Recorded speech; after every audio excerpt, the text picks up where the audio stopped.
Spring break. That glorious time of year when students happily merge with household furniture.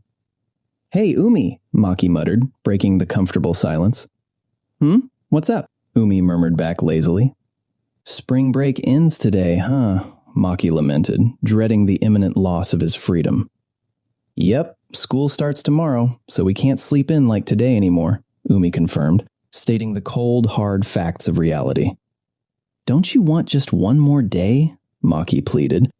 "I get it, but even if we got an extra day, I bet we'd just say the same thing when that day came," Umi reasoned flawlessly. "True," Maki conceded, utterly defeated by logic. Classic. The topic shifts abruptly. "That aside, Maki, the new school year starts tomorrow. Are you properly prepared? I mean, isn't your hair, your bangs especially, getting a bit too long and annoying?" Umi critiqued, suddenly taking up the mantle of fashion police. "That's a pinpoint critique. Yeah, my hair's gotten a little long, I guess." He pauses, calculating his grooming needs. "Not gonna cut it?" Umi pressed. Maki hesitated. "But, well, even if it's long, it's only mildly bothersome, and going to a salon just for that feels kinda reluctant," he reasoned, defending his tragic commitment to cost performance. "Why's that?" Clearly confused by his resistance. "Well, you know, going just to trim a little feels kinda wasteful," Maki explained. "You mean money-wise?" Umi clarified. "Yeah, pretty much. Though it's not the only reason," Maki replied sheepishly. "The cost doesn't match the amount of hair being cut." "Huh, that's such a Maki way of thinking," Umi deadpanned, calling out his specific brand of cheapness. "Sorry for being a cost performance freak," Maki apologized, feeling a comical sweat drop form. "Geez. Well, I already knew you were that kind of guy from dating you, and I'm used to it, so it's fine. What's the other reason?" Umi demanded, waving a dismissive hand. "Well, also, just not wanting strangers to touch my hair too much.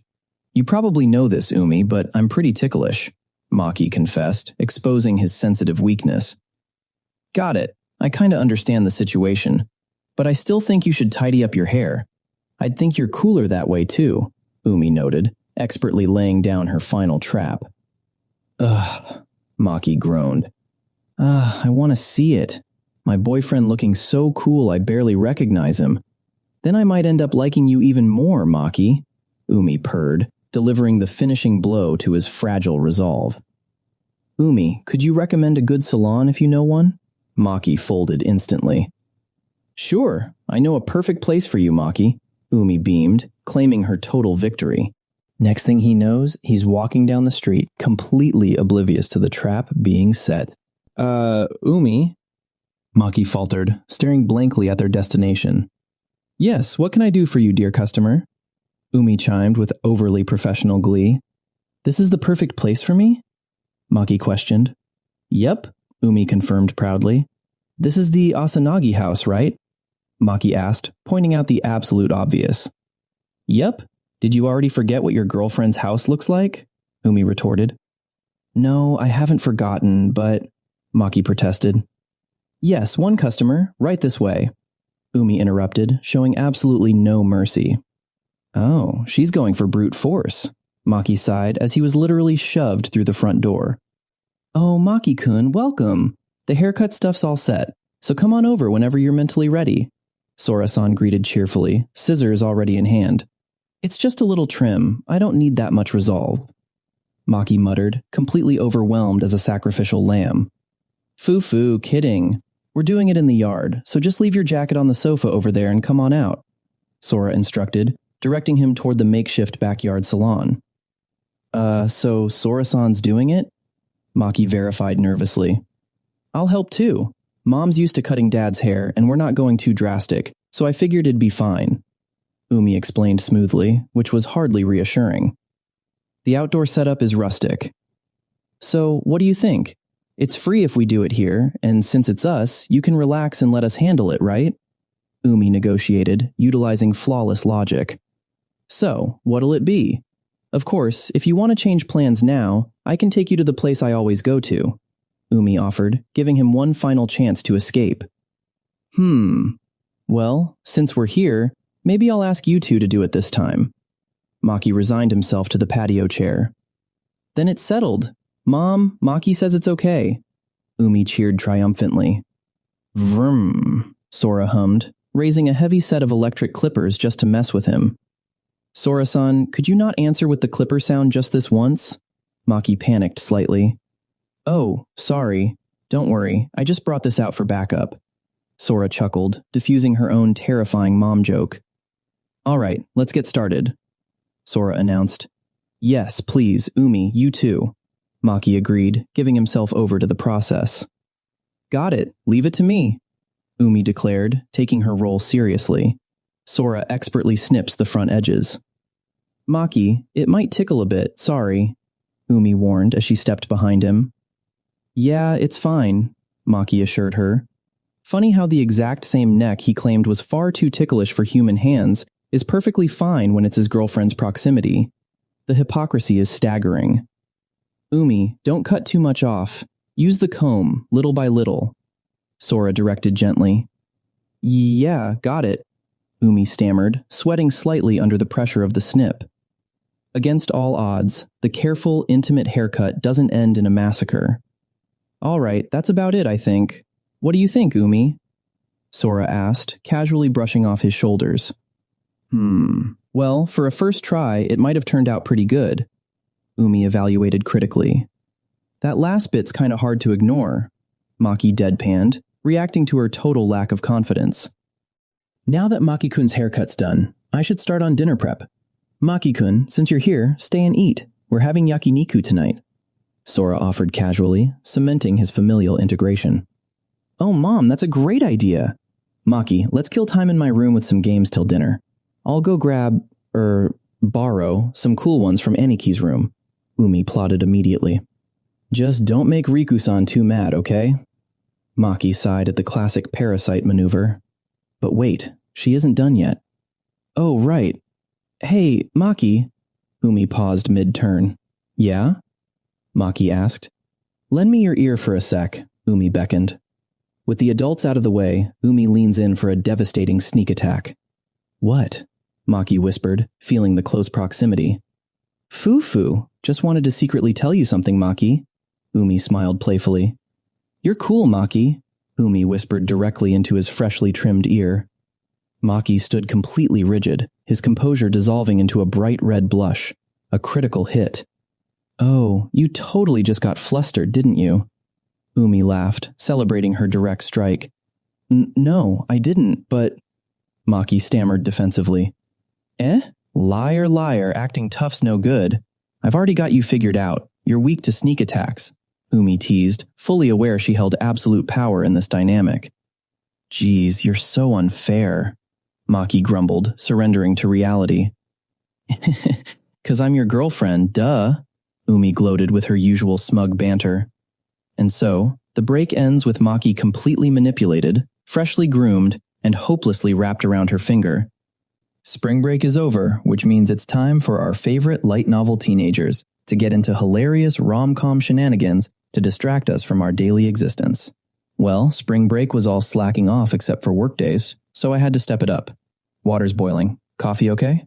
Maki asked, falling easily back into their domestic rhythm. Yeah, oh, lots of milk since it's morning, Umi replied with an effortless and cozy familiarity. Gotcha, Maki confirmed, milking every last drop of morning bliss before the merciless school bell rings. They silently intertwine their fingers, clinging to the quiet comfort of each other's presence. Umi, hope we're in the same class, Maki confessed, staring ahead. Yeah, I'm pretty much guaranteed the advanced class, so I'm prepared to split from you and the others. But suddenly, being all alone would be kinda lonely, she admitted, letting a rare sliver of vulnerability show. It's a cute delusion that the universe won't immediately try to tear them apart. It'll be fine. I know better than anyone how hard you've been studying, Maki. The results show it too, so the teachers will definitely recommend you, Umi assured him, offering a comforting smile. Maybe. Well, even if we're in different classes, it's not like we won't see each other all day. We can figure stuff out then, he rationalized, bracing for the worst. Yeah, together, right? She pressed softly. Yeah, Maki agreed. Walking to school, the cherry blossoms signaled the start of a chaotic new term. Oh, Umi! And Maki-kun too! Hey, you two! Over here! Over here! Amami cheered, waving enthusiastically. Yo, lovebirds! Long time no see. Doing good? Nita greeted them with a wry grin. Gonna be busy again for a while? Maki observed, noting the starry-eyed friends already treating Amami like a rare gotcha pull. Got used to it last year, though. Amami chuckled awkwardly. You just say, sorry, no way, when turning them down. If that's too much, ignoring them totally works too, Umi advised with her trademark bluntness. Rejection's the default, huh? Amami muttered, dreading the impending popularity contest. At the roster boards, reality hits like a freight train. The courtyard is an absolute madhouse of anxious students. Ugh, I'm so nervous. God, please let me be in the same class as Umi again. Please, please, please. Amami practically begged the heavens. Hey, you, even God can't fix some things. So, thanks for everything up till now. Nita deadpanned, shattering her hopes with zero hesitation. No! I kinda knew it was coming, but don't say it out loud. Amami wailed, instantly melting down. The advanced class roster offers zero suspense. Well, no surprise there, Maki noted, eyeing the top of the list. Yeah, obviously. Now if only Maki's name's here, it'd be perfect. Maihara Maki, Umi chanted, scanning the paper like she was searching for a winning lottery ticket in a trash can. 30, Watanabe. That's everyone looks like. Maki exhaled, defeat settling heavily into his posture. No Maki, Umi confirmed coldly. Maki, before you mope, let's find your name. Could be a teacher's mistake. Though that'd piss me off too, she grumbled, ready to fight the administration. Yeah, let's check the next class, Maki stammered, shifting his gaze. Phew, he breathed a sigh of relief upon spotting his name on the adjacent list. Umi-san, mind explaining why you're suddenly pinching my side? He winced. No reason, just felt like it, Umi deflected, taking out her petty frustrations on his ribs. Nina Chi's in 7. I'm in 10. Umi's in 11. No, Umi, I'm so lonely, Amami cried, clinging desperately to her former classmate. Geez, I get it, but don't cling so much. I'm split from Maki too, you know, Umi chided, masking her own disappointment beneath practical advice. Well, since it's like this, I'll manage somehow. It's lonely without Umi close, but I can visit any time if I want, Maki rationalized, trying to project maturity. Maki, you okay? You won't get lonely and cry without me, right? Umi teased gently, testing his resolve as they headed inside. Welcome to Class 210, where homeroom starts with the sheer terror of public speaking. All right, everyone, take your seats. Time to start the first homeroom. Yagisawa-sensei chimed from the podium. So, I'd love to get along and have fun with everyone this year. Feel free to chat me up anytime. Amami dazzled the crowd seamlessly, capturing hearts within seconds. Thanks, Amami-san. Next is 2, Ade-san. But not here, huh? No absence notice either. Anyone close to Ade-san? The teacher asked, gesturing to a conspicuously empty desk. Is this Ade-san girl some big delinquent? Amami inquired, leaning forward curiously. Hard to say. Her grades aren't bad, actually well above average, but her attitude's, not exactly stellar, Sensei admitted, hinting at the phantom student's troublesome nature.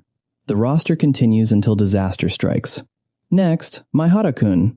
Maki stood up, his brain experiencing a complete factory reset.